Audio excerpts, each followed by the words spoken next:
star or which T I need to use here in order to take it apart, in order to remove this middle spacer. I would like to talk a bit more why we choose this particular 2015 Sprinter 170 extended, not dually, so it has only 2 wheels on the rear, not 4. Let's go over the reasons. First of all, I scored like a crazy deal, okay? Sometimes you see it and you're like, wow, that's something. And that was one of them. Yes, I got a bunch of tattoo stickers all over the place and I need to remove it here, there, on the doors, I would say, as well as on the roof. But I mean, when you look at the price, when you look at the condition, you're like, whatever, we're gonna remove the stickers. You know, I had 2 problems with the van when I got it right away. As soon as I paid to the seller, as soon as we signed the title, I paid to the seller, I took off, I saw 2 problems, and they did put a big smile on my face. First of all, I had the low tire pressure. Well, that was pretty easy. Stop at the gas station, add some air. Then I saw the light bulb light. The second one took me maybe 2 minutes to figure it out. I went outside, look at the tail light. One of the 4 tail lights, when you turn the low beams, was off. So I was able to open the cap on the back, fix the light bulb, and we're done. That's the van you want to buy. If there's any problem, something that you can fix with your bare hands in no time. Now let's talk about the size. I guess a lot of you will say 170 extended, where are you planning to park it? So before we started this conversion, I was able to spend some time, load my motorcycles, I was able to drive around, get a feel for the van. And you know what? This is the same as parking Toyota Prius, besides one simple thing. You need more room. Like if you're parking at the grocery shop, you're just gonna use a sidewalk and you're just gonna pull on the back, use the entire sidewalk, and your rear tires will go right next to the curve and you'll be able to clear the bottom, no problem. But the fun fact, you will see it takes as much space when you're utilizing the curve, the bushes, the sidewalk. It takes the same amount of space as any large van. So if you don't know how to drive a larger vehicle, well, you better spend some time, drive around, get a feel, get used to it, and then you can start your conversion. Another thing, if you can tell, my van is wrapped in a black vinyl and it's not really efficient, it's not the best color choice when you want to insulate it, when you would like to have AC in it. For those bright sunny days, it's not really perfect. But at the same time, people don't expect black van, and when they see it, it looks kind of smaller than it is. Look inside. I mean, that's pretty big.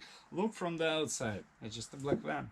So getting one of those, it might be a good idea to get it wrapped, or maybe it's a good idea to buy one of those already wrapped. The interesting part, and something that you will learn, those vans are so easy to drive. They've got super smooth transmission, so when it shifts you won't be able to tell when it did it, unless you're just looking straight at the RPMs. So yes, it's pretty easy to drive. When it comes to the height, you just have to skip all the drive-throughs. Most of the freeways, like 99% of them, you'll be able to clear because the semi-trucks can clear, and 10-footer van will be able to do it as well.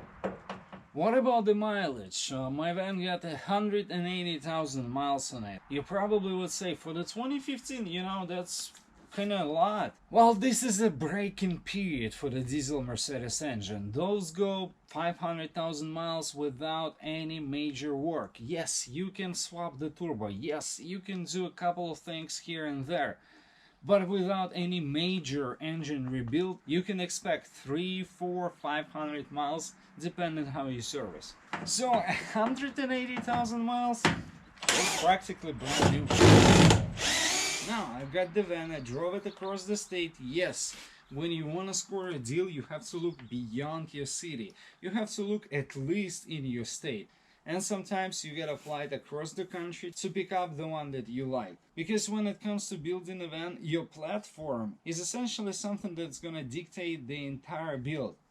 If you're gonna get a creepy, cheap, wasted van that's been beat up to hell, you're not gonna go too far. You're just gonna repair it, get disappointed, and I'm not sure if you will ever finish the van.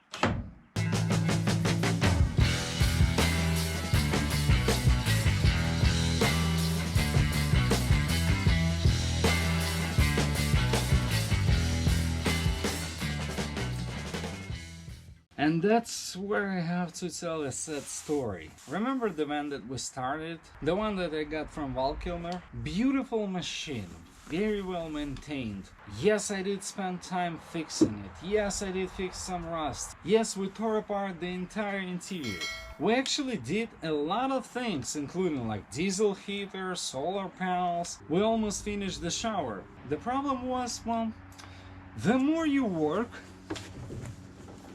the more you have to do things like this, and then you have to realize that the next few months of your life is gonna be in this tiny place where you're gonna be literally doing things like this because you cannot stand up, you don't have enough height.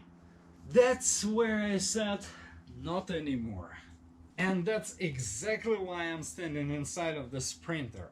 Yes, my first impression, I don't want to buy a Mercedes. It's gonna cost me a lot of money. It's gonna cost me a lot of money in terms of maintenance. Yes, I would need to change the sensor that controls the next sensor that controls the main sensor. But I have no choice. I don't want to buy a shorty front-wheel drive Ford Transit, and it's gonna cost me even more than this Sprinter. Don't tell me about the Nissan NV. Those are small and ugly. And that's the point where we're standing inside of the 2015 loan version 170 extended high roof Sprinter. And that's the lesson that I've learned. So you can check out the episodes where we did the conversion for the 1991 Ford Econoline, and you might want to think about buying something smaller than Sprinter. If you're worried about size, well, go with 144, and I'm sure this is going to be something like a smaller super sport motorcycle where you're gonna spend maybe a year or two in order to realize you need a little bit more space. I mean, this is already pretty small living space, okay? If you're not ready for 170 extended, that's fine, get 144. But before you make your purchase, and especially if you're looking for something smaller like Chevy or Ford, find a way to borrow this car. Find a way to, I don't know, do something inside of it. Tell the seller you will do the full detail at no charge at his place. If you work on this van, you will realize how small this space is. And that's exactly where you're gonna start looking towards Sprinter. I'm sorry to disappoint you, but you probably have no choice. Let's name this big boy and let's get it converted. Leave your comment down below. Tell me how we're supposed to name it. This is a big 170 extended. It's wrapped in black vinyl. It looks pretty mad. In fact, on the back doors you still see the word monster. I even already put the letter, and you will see this video on the channel pretty soon. So make sure to hit the subscribe button, ring the bell, and watch the newest videos for this conversion every single week. You're gonna see 170 extended with the shower, with a giant battery bank. I already got the biggest battery bank you ever saw on YouTube, and it's gonna have zero propane. It's gonna run on electric. I'm gonna run a lot of appliances, use all the solar that we're gonna put on the roof. And after today, when we just basically unloaded, I realized, man, this is gonna be a big exercise. So make sure to subscribe, and I'll see you next week.